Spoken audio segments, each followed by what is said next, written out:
Bonjour à tous. Oui, il est arrivé un peu comme une barbare là. Je vais essayer de vous faire une vidéo, je sais pas du tout ce que ça va donner. J'ai eu l'idée, en fait, ça fait un moment que j'ai l'idée, mais je voulais faire quelque chose qui sorte un peu de ce qu'on voit sur Booktube. Parce qu'on parle toujours les booktubeurs font toujours une vidéo, mon rapport à la lecture. Et moi j'ai pas envie de faire ça parce que je vais pas dire quelque chose de différent des autres, soyons honnêtes. J'ai juste dire j'ai envie de m'évader, j'ai envie de voyager, j'ai envie d'oublier le monde actuel, ou j'ai envie de voyager par le biais aussi des documentaires sur l'Asie, en l'occurrence me concernant, découvrir d'autres, voilà. Je vais pas être différente des autres, soyons honnêtes. Par contre, il y a un truc qui m'a agacée et si jamais ça pouvait éviter de se reproduire, ce serait bien. Si vous voulez, j'ai déjà eu ce genre de remarques, mais jamais aussi flagrantes. Si vous voulez, j'ai un ami avec qui je n'ai aucun point commun, si ce n'est l'ouverture d'esprit. Parce que soyons honnêtes, il est très ouvert d'esprit.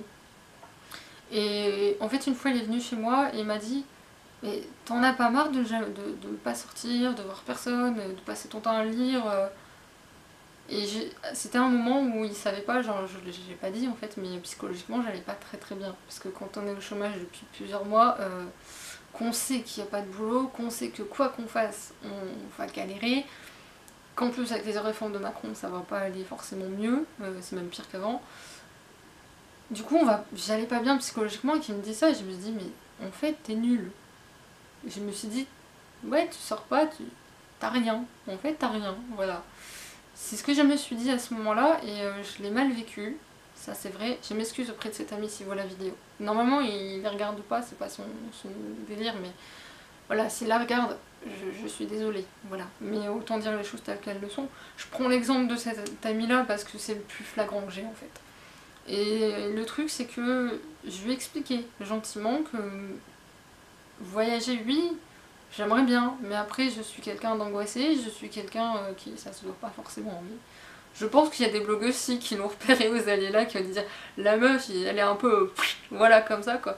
C'est j'ai couru partout, voilà. Moi c'est un peu comme pour les courses en fait aux allées là, c'est hop on se barre. Je vous jure que c'est vrai. Mais en prenant plus le temps, parce que là effectivement j'aime pas faire les courses, mais par contre j'aime bien rencontrer des gens. Mais surtout quand on est là pour les mêmes raisons.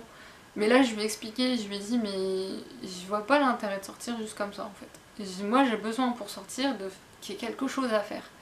Sortir juste pour dire où on n'a rien à se dire, où je sais très bien que ça va être un bonjour comment tu vas, ça va et toi, et quoi de neuf, bah rien, et toi, bah rien. C'est pour ça m'intéresse pas. Je veux un échange constructif, comme il y a aux Alénales par exemple, ou avec les blogueurs ou les booktubeurs avec qui on parle de choses. Et voilà, j'ai besoin de ça. Et si je sais que ça ne sera pas le cas, voilà, ça m'intéresse pas. Et je lui ai expliqué que mon hypersensibilité faisait qu'aller dans des grandes villes, c'est pas la peine, parce que je sais que je vais tenir 2 heures à tout casser, et qu'après je vais lui dire non, vas-y, on va quelque part, un endroit où il y a personne, il faut que je souffle, parce que je vais être assaillie d'émotions différentes, que je vais les ressentir, que je vais pas savoir les gérer, et qu'à un moment donné, je vais me sentir complètement perdue. Et le truc, c'est que quand on est hypersensible, qu'on a l'habitude de ça, et qu'on sait que les gens ne vont pas comprendre, on n'en parle pas. Alors oui, ça va être un mélange entre la littérature et l'hypersensibilité, hein, désolé, mais voilà, faut que j'explique. Et le truc, c'est que quand je lui expliquais, mais lui il comprenait pas en fait. Je crois même aujourd'hui, il comprend toujours pas ce que je veux dire. Il respecte après mon choix, il le respecte, mais il comprend pas. Et ce qui m'agace encore plus, c'est quand on me dit lire, être livre addict comme je le suis, c'est une activité solitaire. C'est solitaire effectivement à partir du moment où on ne partage pas, où on garde ça pour soi, ou voilà. Moi je considère que je partage par le biais du blog, de Insta, de YouTube, avec des proches aussi, qui sont aussi lecteurs, pas autant que moi, hein, mais ils sont lecteurs quand même. Mais le ça va, ils vont venir par être des grands lecteurs. Je vais les contaminer, je vais trouver un moyen. Mais oui, après c'est sûr que ça m'agace vraiment parce que je me dis au final ils comprennent pas notre passion et ils comprennent encore moins le fait que j'aille dans un salon comme les Alénales où on sait qu'il va y avoir du monde, où on sait que c'est pas un endroit pour moi en temps normal, mais je lui dis mais c'est pas la même chose parce que là-bas on est tous là-bas dans la même optique avec normalement la même émotion parce qu'on est là, cette petite excitation, cette petite adrénaline, à se dire on va rencontrer des gens, on va rencontrer des auteurs qu'on admire, on va parler de livres, voilà. Du coup on a tous le même état d'esprit à peu près, avec un peu plus de folie pour certains que d'autres, etc. Et en fait aux années-là, c'est vrai que je m'étais pas fait la réflexion jusqu'au bout, et cette année j'ai pu me la faire parce qu'en fait il y a une personne que j'ai rencontrée là-bas, et en fait je mettrai pas ma main à couper, mais disons que il y a une façon de prendre les gens dans ses bras, et quand on prend une personne dans ses bras longuement, comme pour la réconforter, c'est que ça va pas.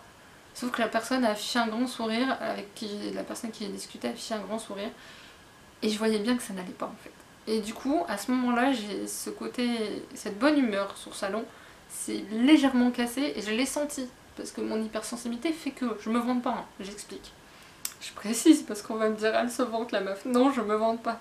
C'est l'hypersensibilité et mon empathie fait que j'arrive voilà, voir les choses différentes. Mais parce que mon attention était focalisée sur la personne, sinon je l'aurais pas capté. Mais c'est pas gênant après. Mais c'est là où je me suis dit voilà, c'est comme ça que tu fonctionnes, tu le sais. S'il y a trop d'émotions différentes, t'arrives pas à gérer au milieu d'une foule. Là, tout le monde était là pour la même raison. Et du coup ça passe nickel, forcément que je vais me sentir bien, je me suis sentie à ma place, j'ai eu le sentiment d'être acceptée telle que je suis, on m'a pas jugée, et franchement c'était fun, parce que justement tout le monde se fout éperdument de comment vous êtes habillés, sauf si vous êtes en cosplay, hein.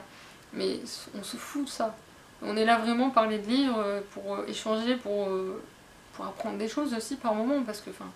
Je prends le cas de Antel Moshkov qui était prêt à me donner des conseils pour l'écriture, et le truc c'est que moi j'avais pas prévu de parler de mon projet d'écriture, et je lui ai dit bah en fait j'ai rien préparé, et il me dit mais n'hésite pas à poser des questions, et je me suis dit voilà en fait il y a vraiment une bienveillance, une chaleur là-bas. Je sais pas si je vais aller au salon du livre de Mons en fait, fin novembre, c'était pas prévu, mais mon pote est tellement content de voir que les salons du livre j'aime bien et que je suis prête à voyager pour ça, que du coup il m'a dit je t'embarque là-bas. J'avais pas forcément prévu d'y aller. Je lui ai dit par contre, si jamais j'achète là-bas, je prends une somme précise et je ne prends pas la carte bancaire. Sinon, je suis foutue. Mais enfin, pour l'instant, ça va. Pour l'instant, il devrait pas y avoir trop de craquage. Mais bref, tout est que il était tellement content qu'il m'a dit je t'emmène là-bas, on va se faire une journée à deux. 3 si ma meilleure amie vient, je lui proposais. Et ouais, là je prends mon appareil photo, enfin je l'avais déjà aux Annales, mais si Ariel Hall, je prends une photo cette fois-ci. Il n'y a pas moyen, faut que je le fasse.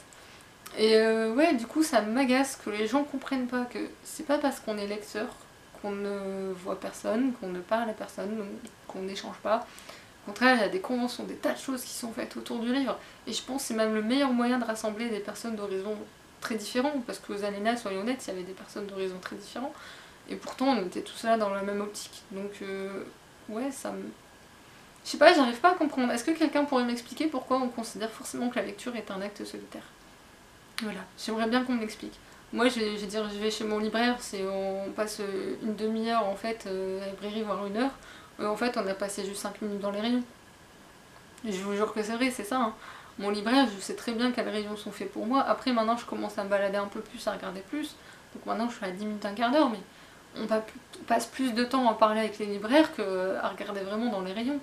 Du coup, je me dis, mais au final, la culture, comme on le dit, c'est quelque chose qui permet vraiment de rassembler les gens. Et ce qui m'énerve aussi, et je l'ai vu là en ce moment, je sais pas si vous avez vu l'affaire avec Oussama Tabali, Bailly, je sais pas comment on dit son nom exactement, mais que j'ai déjà rencontré, et qu'elle ait fait le choix elle-même de mettre un livre en numérique disponible sur le plus de plateformes possible, donc elle met même pas Amazon en avant. Elle le dit clairement, et que les libraires la démontent en pièces détachées, j'ai dit mais oh, sans les auteurs, les gens, au cas où vous n'aurez pas oublié, il n'y a pas de maison d'édition, il n'y a pas d'imprimerie, il n'y a pas de diffuseur, il n'y a pas de distributeur, il n'y a pas de correcteur, pas de traducteur, il n'y a pas de salon. Enfin, toutes ces choses qu'on vit, qui nous enrichissent, on les vit pas sans les auteurs.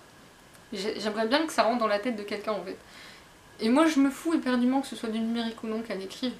Moi c'est sûr je préfère le papier, mais là comme elle a dit, elle veut essayer, voir trouver une solution pour améliorer la situation des auteurs, et je pense que rien que pour ça, il faut pas lui jeter la pierre, parce qu'elle au moins elle essaie de se bouger. Ce qui n'est pas le cas de tout le monde, hein, je pense, ça va faire grincer des dents ce que je dis. Là-dessus je suis un peu... voilà. Je pense que les auteurs sont vraiment pas assez payés par rapport à tout ce qu'ils donnent, à tout ce qu'ils font. Quand on voit qu'une autrice écrit pendant 9 mois un bouquin et qu'elle va toucher que 6% de la somme de son par livre vendu, oh, sans elle, il n'y a pas d'éditeur, il n'y a rien quoi, j'ai envie de dire. Enfin bref. Tout est, je sais pas si j'ai fait le tour vraiment de tout ce que je voulais dire, j'ai dit ce qui me vient à l'esprit sans réfléchir. J'espère que la vidéo vous aura plu, que vous serez d'accord avec moi, que j'étais assez explicite aussi, parce que c'est un peu du grand n'importe quoi avec cette vidéo. Mais c'est pas grave. N'hésitez pas aussi, petite question, donc je l'ai posée sur Facebook, mais je sais que certains n'ont pas Facebook. Je cherche à me fabriquer un badge pour le salon du livre de Mons, parce que autant les annuels, on peut se retrouver entre blogueurs, autant au salon du livre de Mons, je n'y crois absolument pas. Donc je voudrais fabriquer un badge ou un genre de collier avec le nom de mon blog, comme ça les gens s'ils veulent vraiment me rencontrer, ils viendront me voir. Ou ils m'appelleront, s'ils pourront m'appeler. Et le truc c'est que j'ai pas le matos, j'ai vraiment rien pour faire ça. Donc si vous avez une idée, je suis preneuse. Si vous avez des livres à me conseiller, n'hésitez pas aussi, en espérant qu'ils soient pas dans ma palle déjà. La palle immense que j'ai quoi. N'hésitez pas aussi à me conseiller des livres steampunk parce que je ferai peut-être une spéciale steampunk ou je sais pas si je ferai une vidéo explicative ou mélanger les choses, je sais pas, je suis en pleine réflexion là-dessus. Donc n'hésitez pas à m'en recommander là-dessous, sous les commentaires, à partager, à liker, à vous abonner à la chaîne si ça vous intéresse. Voilà, j'espère que j'ai tout dit, j'espère que j'ai pas été trop brouillonne n'hésitez pas à me dire si ce genre de vidéo vous intéresse, si jamais j'ai d'autres idées. En fait j'en ai d'autres mais je suis pas encore sûre de moi. Donc n'hésitez pas à me le dire, je lis toujours avec plaisir les commentaires et je vous retrouve très bientôt. Salut!